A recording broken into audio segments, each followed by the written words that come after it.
অযথা বললে তো আমি মেনে নেব না।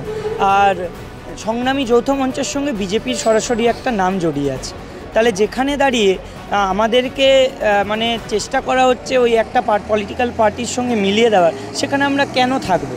আমরা পুরোপুরি অরাজনৈতিক। আমাদের এই দুটো মঞ্চ কিন্তু শুধুমাত্র এই যোগ্য চাকরিহারাদের নিয়ে গঠিত মঞ্চ। সেখানে কোনো না দলের কোনো প্রভাব আছে, না কেউ বাইরে থেকে প্রভাব খাটাতে পারে। আমাদের যা ডিসিশন সেটা আমরাই নিই, যারা চাকরি হারিয়েছি যোগ্য হয়েও তারাই নিই। কেউ বাইরে থেকে প্রভাব খাটাতে পারে না, কারোর ক্ষমতাও নেই। সেই জায়গায় দাঁড়িয়ে কে কোন অভিযোগ করলো সবসময় তাকে আমল দিতে হবে, এটাই আমরা মনে করি না। তারা তাদের কথা বলতেই পারে, কিন্তু সেটা প্রমাণ করতে হবে। প্রমাণ ছাড়া কোনো কিছু বলে মুখে বলে লোকে মেনে নেবে এমনটা হতে পারে না। সত্য সবসময় সত্য হয়।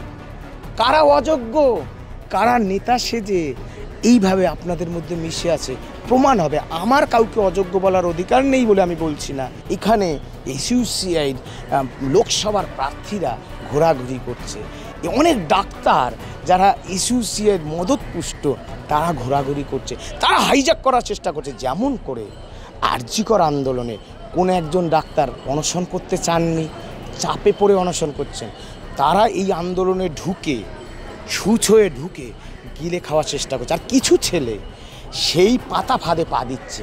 প্রমাণ হবে একদিন, দেখবেন তারা এই যে নকশাল এসইউসিআই এরা কী করছে, যে সিপিএমে আপত্তি নেই, কংগ্রেসে আপত্তি নেই, এসইউসিআই জামাই তুমি এসো, নকশাল ছোট ভাই তুমি এসো, কি খাবে, কোথায় বসে পাখা, এই পাখাটা একটু বেশি করে চালিয়ে দিত।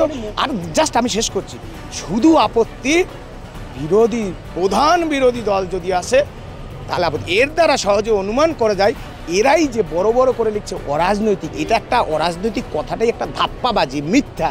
এরাই আসলে শাসক দলের প্রকৃত সুবিধা করে দিতে চাইছেন।